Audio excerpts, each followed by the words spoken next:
Hello and welcome everyone. In this video, we are going to discuss the answers of Child Development Pedagogy of Read Paper 2 2021 यानी कि जो paper कल हुआ है उसके answers हम आज इसमें डिस्कस करेंगे. So let's get started with the first question. The first question is, according to the theory of Albert Bandura, four conditions are necessary in observational learning. The right sequence of these conditions is. So we know that according to theory of Albert Bandura, एक बच्चा अपने surrounding से observe करके चीजें सीखता है. So the first step would be paying attention to that. Right after that attention, we need to retain how the child is retaining the behavior. वो behavior को किस तरह याद रख रहा है. So retention, after that reproduction of the behavior, and lastly motivation यानी कि कोई reinforcement या reward उसको मिला है. So option third यानी कि option C will be the right for first. The second question is, according to Sigmund Freud, which method is most appropriate for identifying the characteristics of unconscious mind? So Sigmund Freud की अगर बात करें तो उन्होंने psycho analysis की बात की है. साइको एनालिसिस यानी कि ड्रीम एनालिसिस एंड ऑल. सो इस क्वेश्चन के लिए second option will be the right option, that is dream analysis. Third question is ADHD means. ये तो बहुत ही सिंपल फुल फॉर्म के बेसिस पे हम इसको आंसर कर सकते हैं. ADHD means attention deficit hyperactive disorder. So these are those children who are basically having difficulty with paying attention. So option C would be the right option, children with disorder of attention, because speaking difficulty एक other है, अलग चीज है, hearing deficiency अलग चीज है, visual impairment एक अलग चीज है. So third option is the most appropriate answer for this. Okay, so next question is, a test designed to reveal a person's strength or weakness in one or more areas is called. This is very simple. Strength or weakness हम किस test से पता करते हैं? With a diagnostic test. So fourth का option second will be right, diagnostic test. Fifth question is, by which constitutional amendment the Right to Education Act was added in the Constitution of India? So this is 86th amendment of the Constitution, जिसमें RTE को लाया गया था 21A एक article बनाकर. All right, let's move to the next question. What is the minimum number of hours per week for the teachers in RTE 2009? So RTE के according teachers को per week 45 hours काम करना है. That is 45. Option C will be right. Okay, so the next question is, what kind of research is done by a principal of the school to identify and remove the causes of various emotional problems of the students? So एक ऐसी research जो principal कर रहा है, यानी कि local authorities कर रहे हैं local problems के लिए. So that would be action research, that is A option.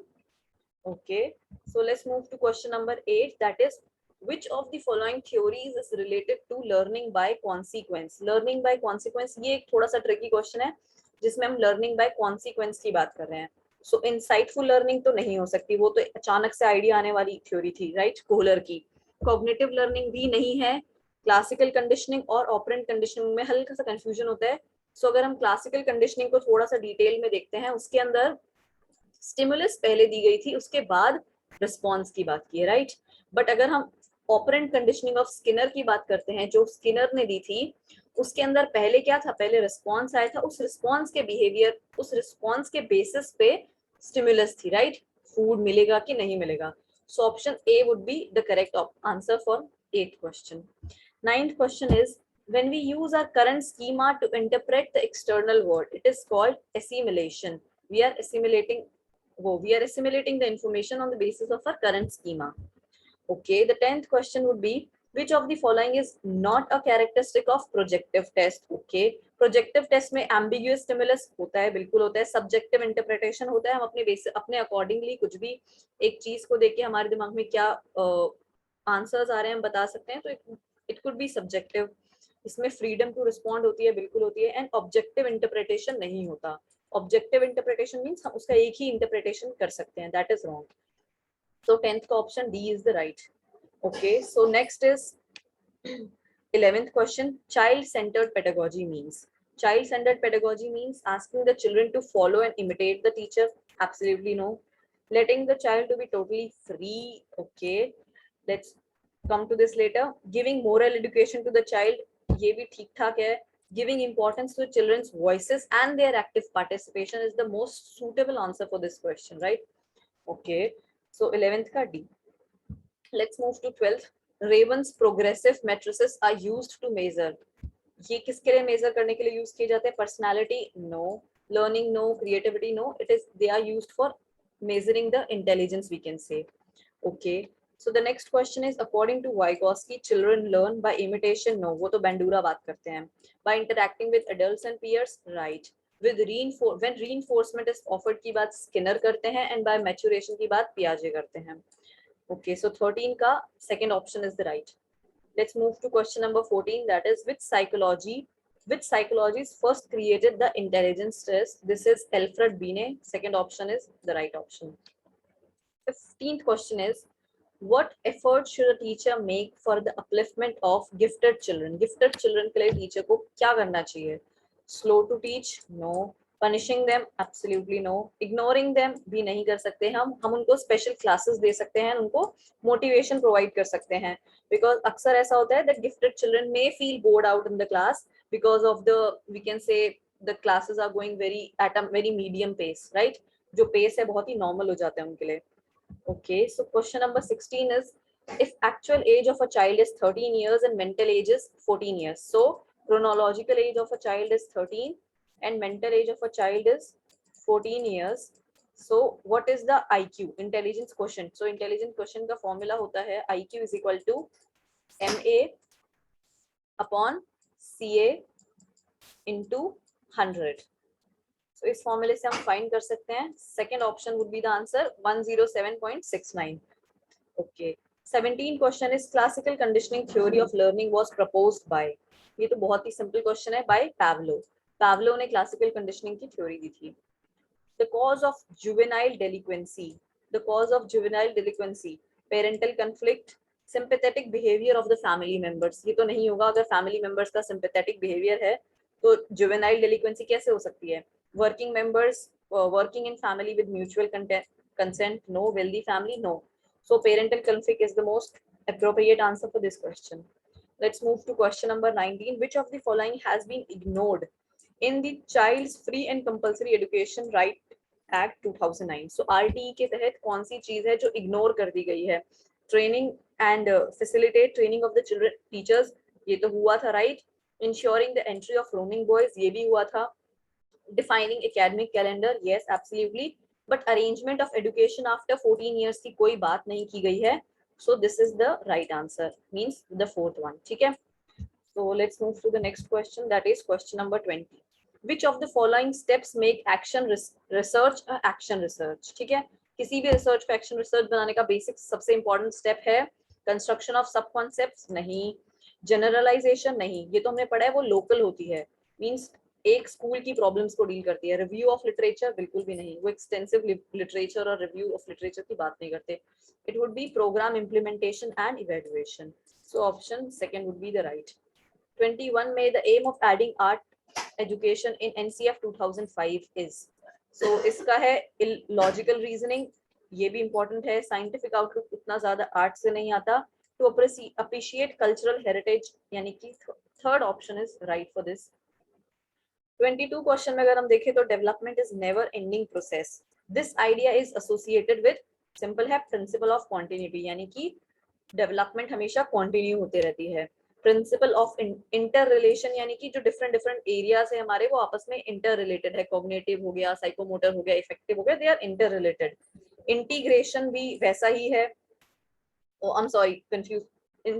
Integration means they are integrated आपस में, और इंटर रिलेशन मतलब उनके अंदर कुछ ना कुछ रिलेशन है, और इंटरैक्शन मींस वो आपस में इंटरैक्ट करते रहते हैं. कॉन्टिन्यूटी ही एक ऐसा प्रिंसिपल है जो बताता है कि development is never ending. So 23rd में अगर हम बोले which of the following is not a component of intelligence.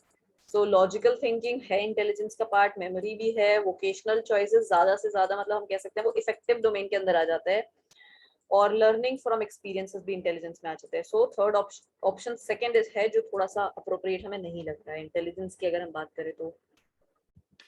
So question number 24 is which of the following is not a psychomotor activity. Psychomotor या फिर कोग्निटिव एक्टिविटी इनमें से कौन सी नहीं है? राइटिंग है, प्लेइंग है, थ्रोइंग अ बॉल भी है, thinking is a cognitive activity. ठीक है. कॉग्निटिव और कोग्निटिव के अंदर फर्क है. कोग्निटिव का मतलब होता है साइकोमोटर, और कॉग्निटिव का मतलब होता है जो ब्रेन से रिलेटेड है हमारे. ठीक है. 25th question is who gave 16 PF questionnaire to assess personality? 16 PF यानी कि 16 फैक्टर्स किसने दिए थे? केटल ने दिए थे, रेमंड केटल ने। 26th क्वेश्चन है which of the following is a characteristic of a gifted learner? Gifted learner यानी कि एक स्पेशल बच्चा, उसकी कैरेक्टरिस्टिक्स क्या है? He can feel understimulated and bored if the classroom activities are not challenging enough. All right. He gets aggressive and frustrated. ये तो नहीं हम कह सकते. He engage in ritualistic behavior like hands flapping and rocking etc. ये ज्यादातर जो characteristic है वो एक ADHD के बच्चे की है, right. And last one is he is highly temperamental. ये भी हम नहीं बोल सकते हैं. सो गिफ्टेड बच्चा क्या है? अक्सर अंडर स्टिमुलेटेड या बोर्ड फील करता है अगर क्लासरूम एक्टिविटीज उसके लिए चैलेंजिंग नहीं है. 27th question is on inclusion. Inclusion of children with special needs के लिए हम क्या कर सकते हैं? It is unrealistic goal. ऐसा हम बिल्कुल नहीं बोलते. It is realistic, right. Will increase the burden on the school? Absolutely not. It is detrimental to the children without disability? Absolutely not. And it requires a change in attitude, content and approach of learning, right. अगर हम अपने attitude में थोड़ा change करें, content में और approach of teaching में, approach of learning में, तो हम डेफिनेटली इंक्लूजन कर सकते हैं. ओके.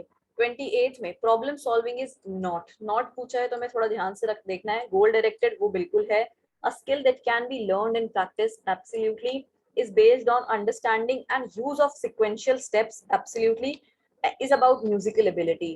Okay, so ये एक ऑप्शन है जो हमें थोड़ा सा नहीं अच्छा लग रहा है, क्योंकि problem solving is not only about musical ability, it's about everything, right. It can be of cognitive और it can be of anything. Problem solving हर चीज में काम आती है. Thematic apprehension test, that is TAT of measuring a personality is given, is a projective technique जो कि किसने दी है? You can comment down and tell me. All right. Last question of this paper is which of the following leads to creativity? Creativity किससे आती है? Emotional thinking से नहीं, convergent thinking से. Convergent thinking का मतलब होता है अगर हम बहुत different डायरेक्शन में सोच के एक ही पॉइंट के ऊपर आ रहे हैं, हमारी जो थिंकिंग है वो एक पॉइंट पे आ जा रही है, उसको हम बोलते हैं कन्वर्जेंट थिंकिंग, जो कि क्रिएटिविटी को लीड तो नहीं करती बट लॉजिक को लीड करती है, राइट. एंड डाइवर्जेंट थिंकिंग होती है जब हम एक पॉइंट से अलग अलग डायरेक्शन में सोचते हैं. मतलब इसका सोल्यूशन ये भी हो सकता है, इसका सोल्यूशन ये भी हो सकता है, इसका सोल्यूशन ये भी हो सकता है. यानी कि डाइवर्जेंट थिंकिंग से हमें creativity, it leads to creativity. Egoistic thinking तो नहीं होगा. So that's it for all the questions of CDP. I hope you really like the video. You can like and comment your views. Thank you so much.